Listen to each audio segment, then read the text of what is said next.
სარკის წმინდა გიორგის.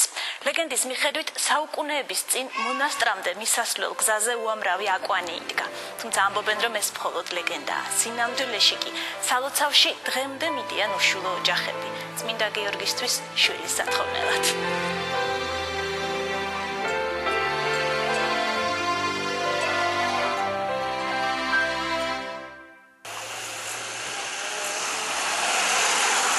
ჩვენი ისტორია დაკავშირებულია სარკის წმინდა გიორგისთან და დაიწყო ძალიან დიდი ხნის წინ. ჩემი მშობლები იყვნენ უშვილოები, 7 წლის განმავლობაში შვილი არ ყავდათ. შემთხვევით მოხდა მამა ჩემი ამ ტაძარში. მეზობელ სოფელში სტუმრად მყოფ სარკის წმინდა გიორგის სასწაულმოქმედ ძალაზე უამბეს. უფროსი გიორგობიანი მორწმუნე არ იყო, თუმცა სარკის მამათა მონასტერში მაინც წავიდა და წმინდა გიორგის შვილი შესთხოვა.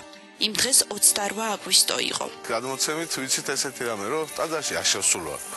შორიდანვე აი ტაძართან ბიჯვარი გადავიწერეო და ვთხოვეო, რომ თუ მაჩუქებ შვილსო, მე როგორც იცოდნენ ადრე, ორ ცხვარს ამოვიყვანო საპატივცემლოდ. და ზუსტად 28 აგვისტოს მომავალ წელს დავიბადე მე. მას შემდეგ 42 წელი გავიდა. ნანატრიშვილი მამათა მონასტრის ხშირი სტუმარი გახდა ოჯახთან ერთად. სასწაული წმინდა გიორგიმ ღვთის საჩუქრისთვისაც მოახდინა. მე თვითონ ორი გოგოს პატრონი ვიყავი და ძალიან მინდოდა ბიჭი და მესამე შვილი შემეძინა აღდგომა დღეს დაიბადა ბიჭი. ეს იყო დაკავშირებული ისევ სარკესთან. გურამიც წმინდა გიორგის წყალობაა. ორი გოგოს მამას ოჯახში გვარის გამგრძელებლის გამოჩენა ოცნებად ექცა. ერთხელაც მეგობარმა სასწაულმოქმედი ხატის შესახებ უამბო. დათოს ბევრი არ უფიქრია. ოცნების კვალდაკვალ მამათა მონასტერს მიადგა. თუმცა მოვედი.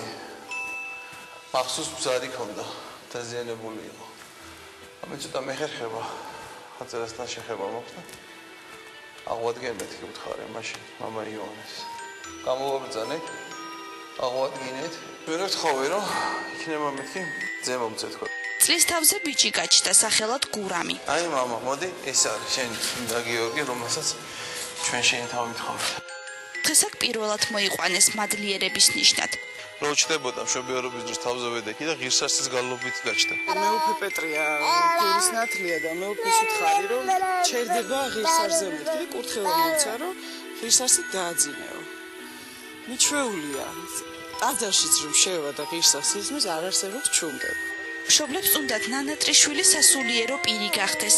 ეს წმინდა მიწაზე მოლოცვის დროს უწინასწარმეტყველეს. მაშინ გურამი 2 თვისაც არ იყო.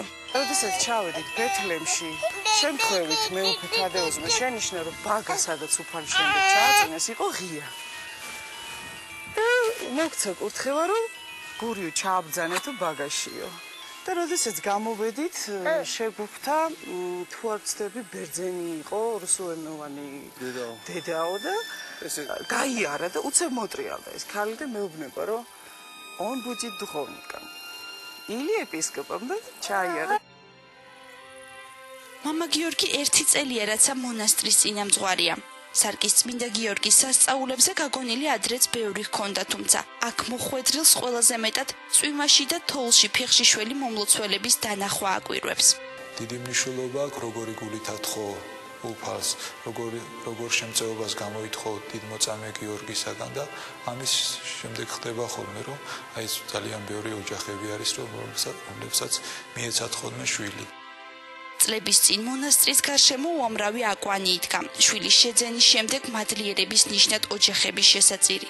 ეს ტრადიცია უკვე ლეგენდასავით ახსოვთ, როგორც ტაძრის აშენების ისტორია. გუთნის დედას ძირში გამოცხადებია ანგელოზი, რომელსაც მისთვის უთქვამს, რომ გუთანი მოედებოდა ქვის ფილაზე გამოსახულ წმინდა გიორგის და ეს წმინდა გიორგის ფილა უნდა ამოეღო და დაებრძანებია ხარებზე და სადაც ხარები მას დააბრძანებდნენ, იქ უნდა ააშენებულიყო ტაძარი.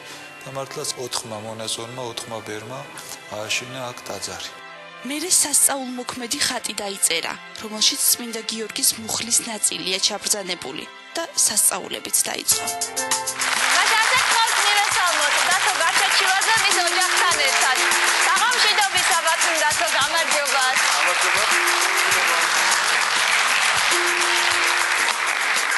გამარჯობათ. ობრძანდით.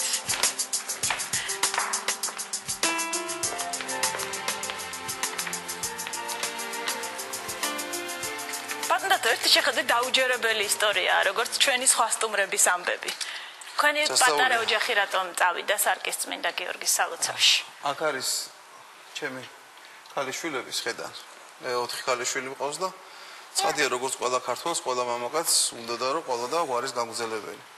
მაგრამ ეს იმდენად ეს ძალიან ისეთი პირადი სურვილი იყო. რაღაც ბიჭი და გოგო, თუნდაც მქონდა შვილები არ უნდა გაარჩიო, რომ ისაც პირველად მე ავედი და ვითხოვე სარკის წმინდა გიორგის ვაჟი არ მომეცა. და სხვადასხვა არასწორად ვითხოვე და იმიტომ არ მომეცა, იმიტომ რომ აი ხა ავხსნე. გაგონილი მქონდა რომ სარკის წმინდა გიორგის თუ მიხვალა თუ შეპირდები რაღაცას, ძეს მოგცემს, აი ვიღაცა 4 ხარ შეპირდა და 5-თან შეპირდა და მიცა და რო ავედი მართლაც აც გარკვეული პირობა დაუდები, რომ მოხსენი ეს ხატი შემოვატარე, მაგრამ ეთყობა მცირე მორწმუნოები და პირობა დაუდები, რომ აი თუ ბიჭს მომცა მე ასეთ და ასეთ რაღაცას შემოგწირო, რაღაც მატერიალური ნივთი დავპირდი. და დაიმდედებული და დარწმუნებული რომ ყველაფერი კარგად იქნება და წამოვედი, მაგრამ ამის შემდეგ გავიდა პერიოდი და ბიჭი არ შემეძინა. მერე სამთავროში ვიყავი მისული ნანა და მირიანის საფლავზე და იქ ძალიან ისე ხმადაბლა და ჩუმად ვითხოვე რომ ერთო მეთქი წმინდა ნანა და მირიან მოციქულთა სწორები ხართ. მომეცით ის ძალა რომ შვილები რომლებიც ყავს ქრისტიანებად გაიზარდონ და ღვთისმსახურები იყვნენ. და გაამრავლეთ მეთქი ჩემიერი მეთქი წყალობით მეთქი. და გამიშლა პატარა თინათინი. და მერე ისევ ხელახლა მივედი წმინდა გიორგისთან და ვთქვი ესეთი რამე რომ ეს გვარის გამგზელებელი ეს რა თქმა უნდა კარგია, მაგრამ იყოს ნება ღვთისა.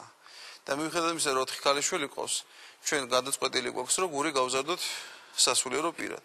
არის ეს ტრადიცია, რა თქმა უნდა, ბავშვი აკეთებს არჩევანს, როდესაც ის სრულწლოვანი გახდება, მაგრამ ყველანაირად მივცეთ მას ის ეკლესიური განათლება.